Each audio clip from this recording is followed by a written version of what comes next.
First thing I'm going to do is take a 12 millimeter and drain the oil from the bike. So this one's been here for way too long, and for some reason it's too tight. So 12 millimeter should get this. There we go. And one of the things that happens is that when it's on the center stand, it's very difficult to remove the oil. So I use a cup like this, and I just remove the bolt. 2 cups ready, just in case. And in a way, it's kind of good to have a crystal clear glass so you can see the quality of the oil. There's also a crush washer on this.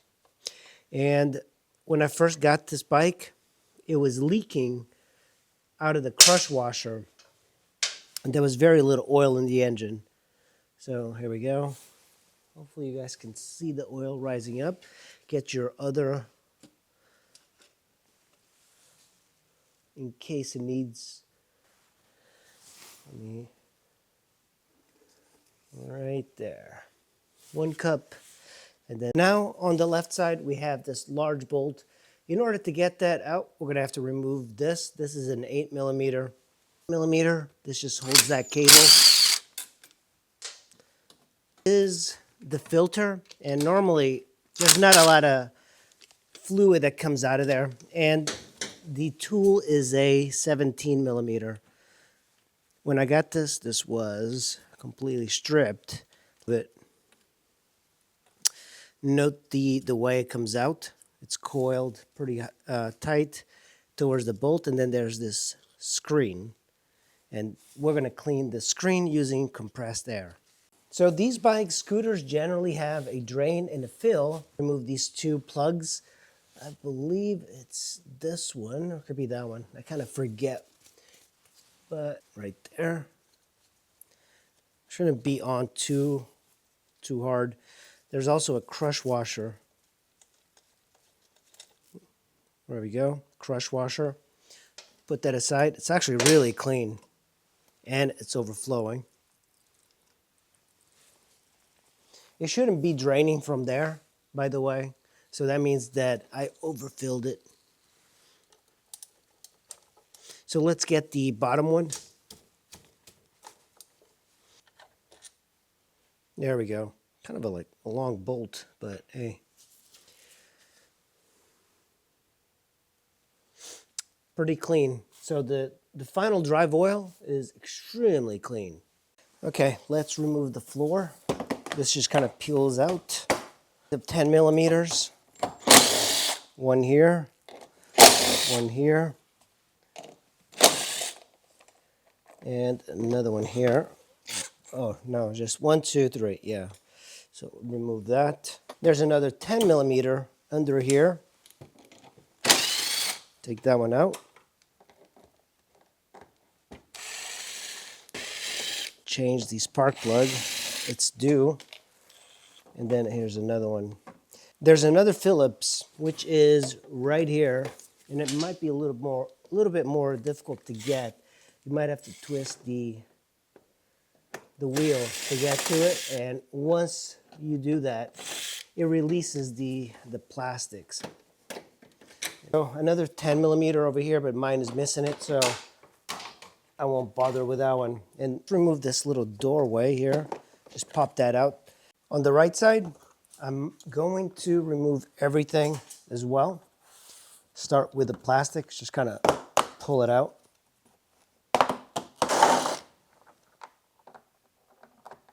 This one's loose, that's okay. I think the plastic has broken. On the other one, it broke as well.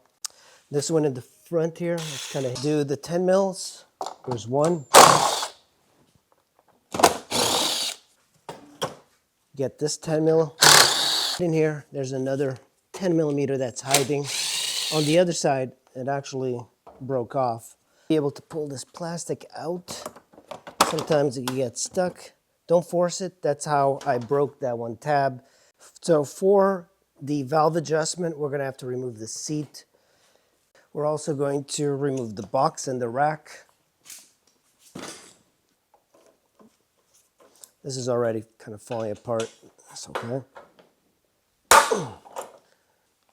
an 8mm wrench. We're gonna get the seat out.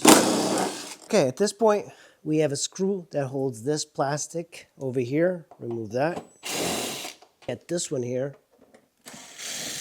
Okay, so now we're gonna have to remove the bucket. There's a 10mm there, 10mm there, another one here. An extension works best there. I'm not on the right. There we go. At this point, let's try to remove this piece. It should be on with just clip-ons now that we've removed the screws. There's also 2 screws here that I forgot to put on since the last time I adjusted the valves. There we go.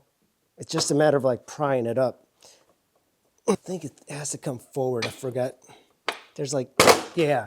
So push it this way, guys. If you wanted to change your brake light, this is the point where you would do it. I did replace these with LEDs, and they're holding up pretty well. Right in here, 12mm, 12mm on the other side. We're gonna get these. This is too much, but makes it easier. You just have to do a little. Okay. So we have this whole assembly pretty loose. That's loose there. Should be able to pull this out. There we go. It takes more time actually to get to this point. So now, just reach in here, twist counterclockwise, and get the brake light out. And that way, we should be able to pull the box out. So this is definitely going to be a little bit hard to see, but if you follow this this wire to here, so where my finger is, you're going to pull this out. That is the spark plug. Also, keep note that a spark plug socket is different than a regular socket. It's got a piece of rubber in there that actually grabs onto the spark plug. So there's something really annoying about this because I have a standard wrench. If you remove too much of it, you're not going to be able to pull it out. So just undo the spark plug. I'm actually threading it back in so I can get this thing out. There we go. Now I can get it out. And now, unfortunately, you have to use your hand to remove the spark plug, and it might take a little bit of time. Also going to be cleaning up that air box. So these are all Phillips. You can make your own filter. I've done that on my SH150. There's a little bit of oil in here, but it's not bad, which is good, but this is definitely pretty dirty. We'll have to replace this. Removing the cover just because we want to look at the belt, measure it. So take all of these out. Again, you can do this by hand. You don't have to rely on this. There's 3 here.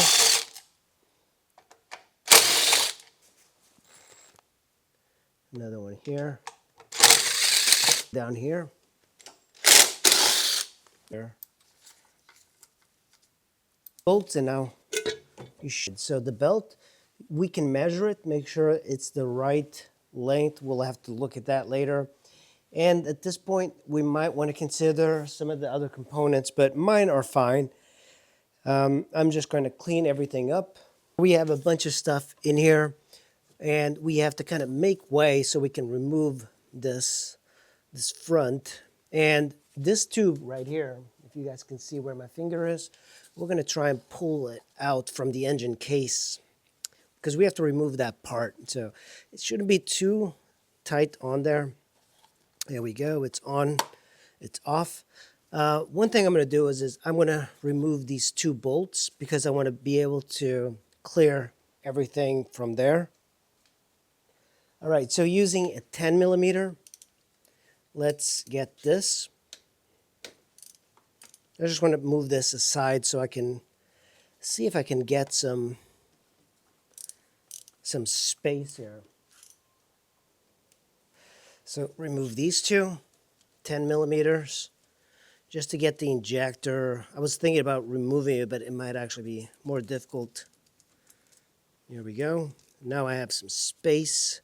And instead of putting the things somewhere, I'm just going to put them right here, thread them a little bit, and just so I don't lose them. because these are specific. The nice and loose here. And that's that bracket. I'm going to pull it out, or just kind of pull it aside. It doesn't matter. You just want to make enough space that you don't have to do anything else. I'm going to put the bolt back on here. Get a little bit tighter, and you might have to use a different wrenches. So start by removing these 10 millimeters. And it depends on how much space you really have here. So here's 110, just kind of crack it. Then there's another one here, and you might be able to get it using one of these.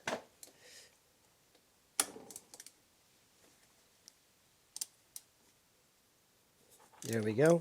That's loose. Now get to the bottom. I don't know if you'll be able to get that. So come from the very bottom of the engine. That third bolt on that front right cover, something like this, will be able to reach it. Just fit it through here, and then you're going to have to see where it lands, and then just very small moves, but you should be able to get it. At a certain point, it'll come out with your fingers. We still need one to remove. So this one, you can get it from the spark plug hole. Guys, now we're going to remove this cover, and it should pop out. Be careful with the gasket. There we go. Make sure you know the direction it goes in, and take those bolts.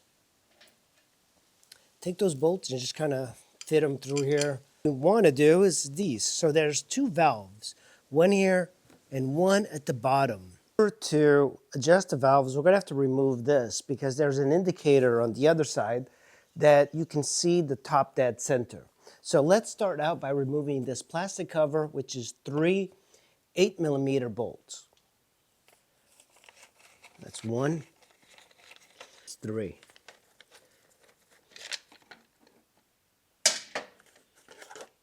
And it looks pretty good.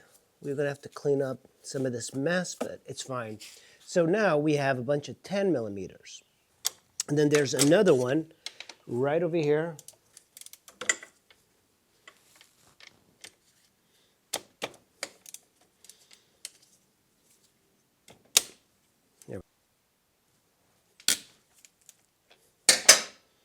You don't need to pull it too far out. So with the radiator out, the reason you want that is because here we have a top dead center. So we'll move the nut on the right, and that's an F there. It's just as a reminder, there's this notch here. You actually want to go to this, which is a mark. So this is the point where it goes to the very top. Line this part up with the casing, this indent on the casing, and that's top dead center.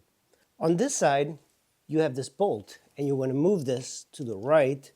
And if you look at the piston, you'll see it go up and down.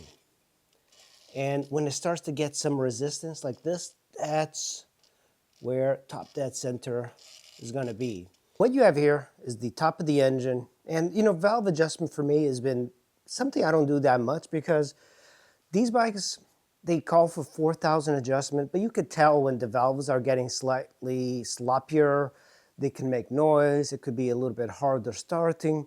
But keep in mind, these scooters have two valves, this one and then the bottom one.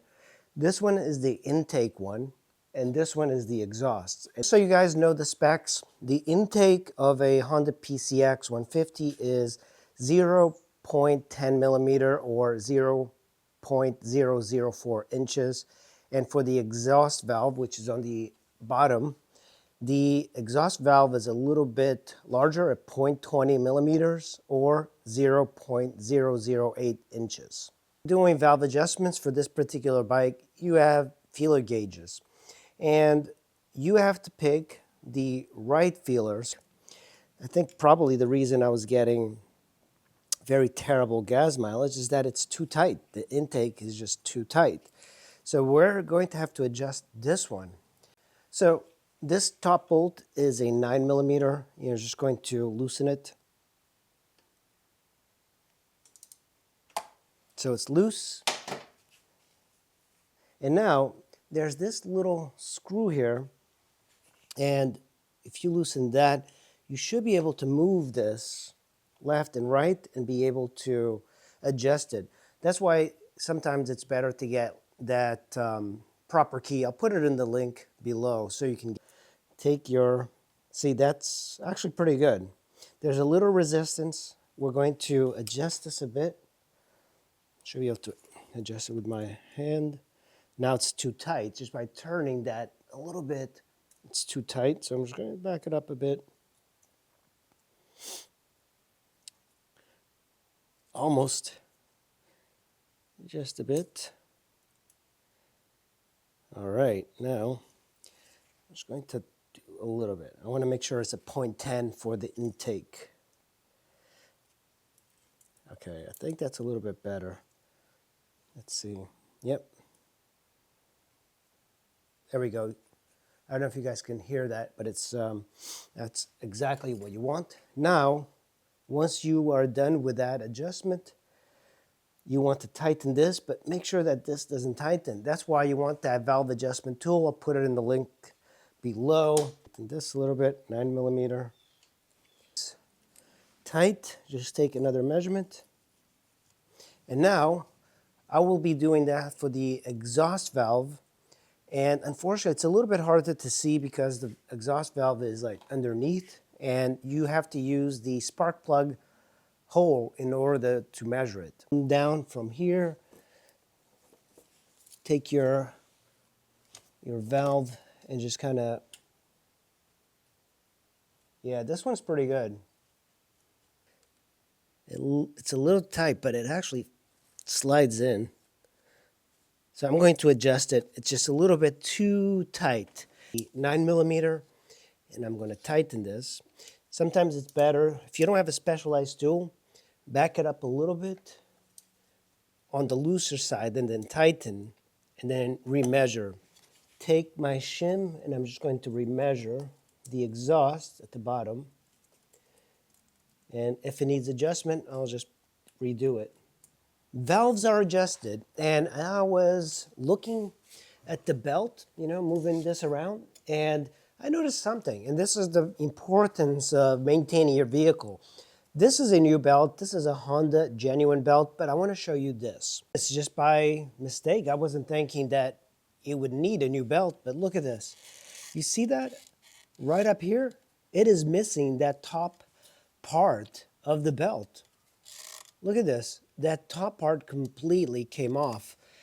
So before I change the belt or anything, because I don't have it, I'm going to fill this with oil. This is different than the ADV. The ADV150 has got a dipstick on the top, which is brilliant. This one does not.